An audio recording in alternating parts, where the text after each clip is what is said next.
બારપટોળી ગામે રાઘવાનંદ સ્વામીના વિચરણથી અતિ સેવાભાવી એવા મુક્તરાજ કાળુ વાવડિયા શ્રીહરિના આશ્રિત થયા.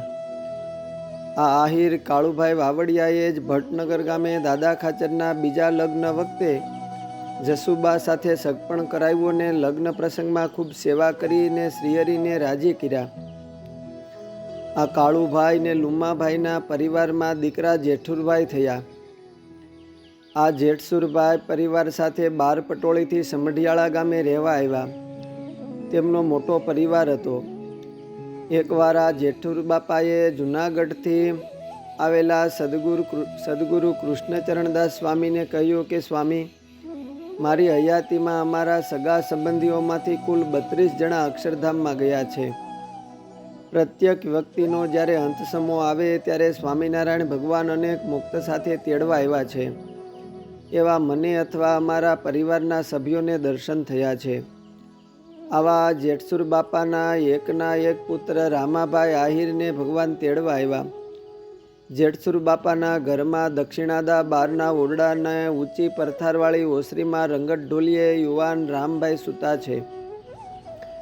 શરીરમાં વેદના પણ ઘણી છે, પણ મોઢેથી સ્વામિનારાયણ નામનો મહામંત્રનો જપ ચાલુ છે. આખા આહિરનાથમાં આગેવાન, આબરૂદાર અને ધર્મપરાયણ કુટુંબનો આ યુવાન છે.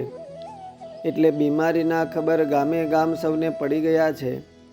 સગાવાલા અને નાતીલાઓ એક પછી એક અનુકૂળતાએ રામની ખબર કાઢવા આવે છે. ખબર અંતર પૂછે છે. રામભાઈના વડીલો આવનાર ભાઈઓને રામની પાસે ભગવાન વિના બીજી વાત ન કરવી એવી ખાસ અરજ કરતા રહે છે. રામના ઢોલિયા પાસે એક બ્રહ્મદેવ મધુર કંઠથી ભક્ત ચિંતામણી વાંચી સંભળાવે છે. રામનું મન પગડ ભગવાન સ્વામિનારાયણના ચરિત્રોમાં ગૂંચવાઈ ગયું છે અને સૌ શ્રોતાજનો પણ સ્નેહથી આ ચરિત્રોને સાંભળે છે. મંદવાડ દિવસે દિવસે વધતો જાય છે. વેદોને બોલાવી અનેક જાતના ઉપચારો કરે છે, પણ કોઈ ઉપાય લાગુ પડતો નથી. જેમ જેમ ઔષધ પ્રયોગ શરીર ઉપર થાય છે તેમ તેમ રોગ વૃદ્ધિ પામતો જાય છે. જાણે કે વિધાતાએ આ બંને ભક્તોના રત્ન સમાન પુત્રોને લઈ લેવા આ રોગ મોકલો હોય તેમ જણાય છે. રાત્રિના 12 પર 1 વાગવાનો સમય છે. બધા માનવીઓ પોતપોતાના બિછાનામાં સૂઈ ગયા છે. રામના ઢોલિયા પાસે કાંધોભાઈ અને રામની માતા વગેરે બાઈઓ તથા સગાવાલા ખાટલે ઘેરીને રામની પાસે બેઠા છે. શરીરમાં વેદના વધતી જાય છે. શ્વાસ લેવામાં તકલીફ પડે છે. શરીર છોડવાના ચિહ્નો રામના શરીર પર દેખાવા લાગ્યા. જેઠુરાતા ડેલીના ખાનામાં ઢોલિયા ઉપર બેસી સ્વામિનારાયણ નામની અહર્નિશ માળા ફેરવે છે. તેવામાં અચાનક અજવાળા થયા. સફેદ અજવાળામાં મનોહર મૂર્તિ મહાપ્રભુએ જેઠસુર ભગતને દર્શન આપ્યા. ભગતે ભગવાનને ભાળા એટલે પ્રેમના ફુવારા છૂટા અને ભગત ભગવાનના ચરણોમાં ઢળી પડ્યા. સ્વામિનારાયણ ભગવાને ભગતના મસ્તક પર હાથ ફેરવો અને કહ્યું કે જેઠુર ભગત, અમો તમારા રામને તેડવા માટે આવ્યા છીએ. જેઠુર ભગત કહે, ઘણું સારું મહારાજ.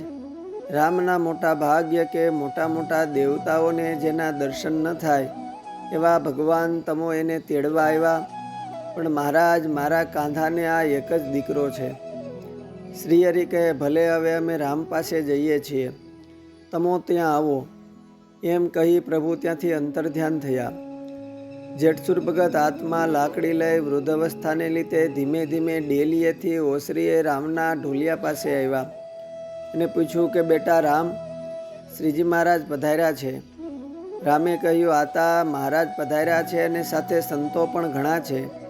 ભગવાન મને તેડવા આવ્યા છે તો તમે તેમને શા માટે ના પાડો છો?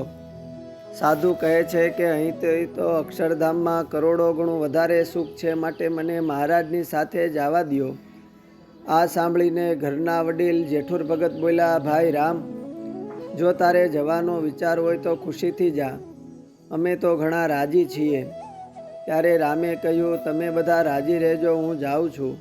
જય સ્વામિનારાયણ એમ કહીને શરીર છોડ્યું અને શ્રીહરિ સાથે અક્ષરધામ સિધાવ્યા. જેઠુરાતા તથા પૌત્ર જેઠુરાતા કાંધાભાઈ વગેરે રામના શરીરની અંતિમ ક્રિયા કરી. શ્રીહરિને સંભાળતા પ્રભુના કીર્તન બોલ્યા. પણ રડ્યા નહીં. સ્મશાન યાત્રામાં પણ ધૂન ભજન અને કીર્તન બોલતા બોલતા આવ્યા.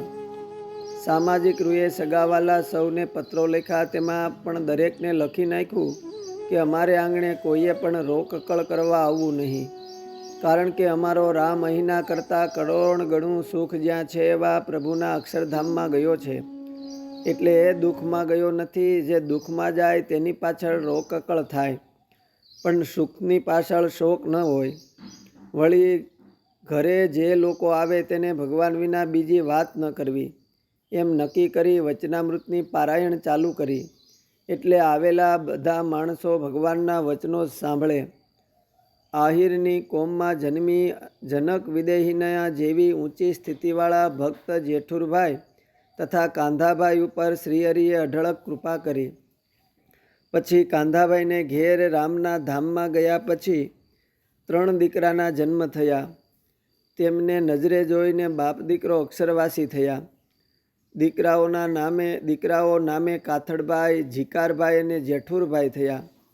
એમની આહિર કોમમાં એવો રિવાજ છે કે કોઈ સારા ભક્ત હોય અને પવિત્ર આત્મા હોય તો તેમના દેહ મેલા પછી તાંબાના ત્રાસમાં ઊભા રાખીને નવરાવે.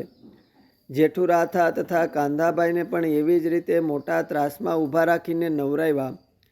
એ ત્રાસમાં ચાંદી જેવા ચળકતા તે બંનેના પગલાં એ વાસણના ત્રાસમાં પડી ગયા. અસ્તુ. જય સ્વામિનારાયણ. સત્સંગની દ્રઢ સમજણમાંથી.